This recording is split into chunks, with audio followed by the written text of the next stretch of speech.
एक पतिव्रता नारी थी, उसका विवाह हुआ और विवाह होने के सिर्फ 6 महीने बाद उसके पति को कोढ़ का रोग हो गया। कोढ़ का रोग मतलब पूरी चमड़ी सड़ सड़ के गिरने लगी, पूरे शरीर से मवाद निकलती, पूरे शरीर से दुर्गंध निकलती। लेकिन पत्नी बहुत अच्छी थी, वह अपने पति की दुर्गति देखकर भी उसे घिन नहीं आती थी। शादी हुए अभी मात्र 6 महीना हुआ था और पति रोगी हो गया, पूरा शरीर सड़ने लगा, बूढ़ा सा दिखने लगा, एकदम बीमार पड़ गया। पत्नी तो पति वारता थी, पति को नहलाती, कपड़े पहनाती, यहाँ तक कि पति का मल मूत्र भी साफ कर देती थी। बड़ी प्रसन्न थी और अपने पति को नहला धुला कर दवाई लगाती, पूरे शरीर में बदबू आती फिर भी वह दवाई लगाती और उसके अंदर इतनी सी भी वह अपने पति को भगवान मान के सेवा करती रही। उसका पति थोड़ा सा ठीक हुआ तो एक दिन वो आंगन में बैठा था, तभी वहां से एक वैश्या राजा के दरबार में नाचने के लिए जाया करती थी राजा के यहाँ। तो यह वैश्य वहां से निकली तो यह कोढ़ी उस वैश्या को देखा तो बोला, वह कितनी सुंदर है। यह कोढ़ी उस वैश्या को देखा तो देखते ही रह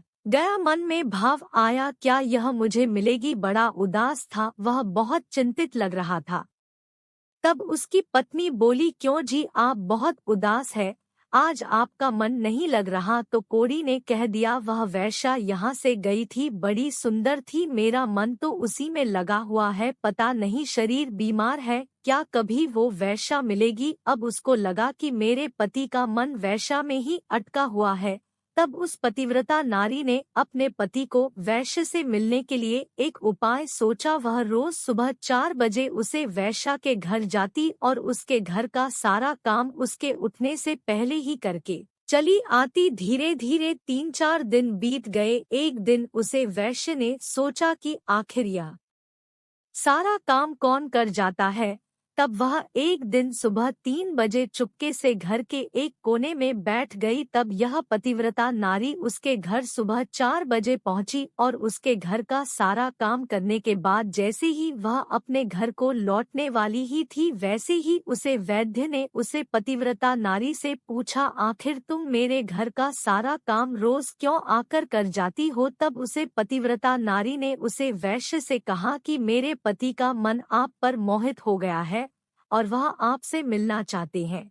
अगर आपसे वह नहीं मिल पाए तो वह अपने प्राण ही तज देंगे, तो क्या तुम हमारे पति से मिल सकती हो। तब वह वैश्य बोली कि ठीक है, मैं तुम्हारे पति से मिलूंगी, लेकिन एक बात मेरी सुन लो, मेरा आपके घर आना उचित नहीं होगा, न जाने लोग मुझे क्या क्या कहेंगे, इसलिए आप अपने पति को ही मेरे घर पर लाकर मुझे मिला दो। यदि वेश्या के साथ कोई औरत खड़ी हो जाए तो लोग उसे भी तो वैश्या ही समझेंगे, जिसकी जैसी संगत होती है लोग वैसे ही रंगती समझते हैं।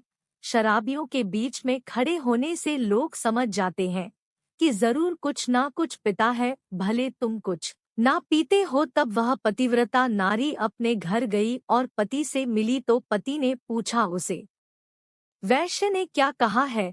तब वहां पतिव्रता नारी बोली कि चिंता करने की कोई बात नहीं है, उसने आपसे मिलने के लिए कहा है और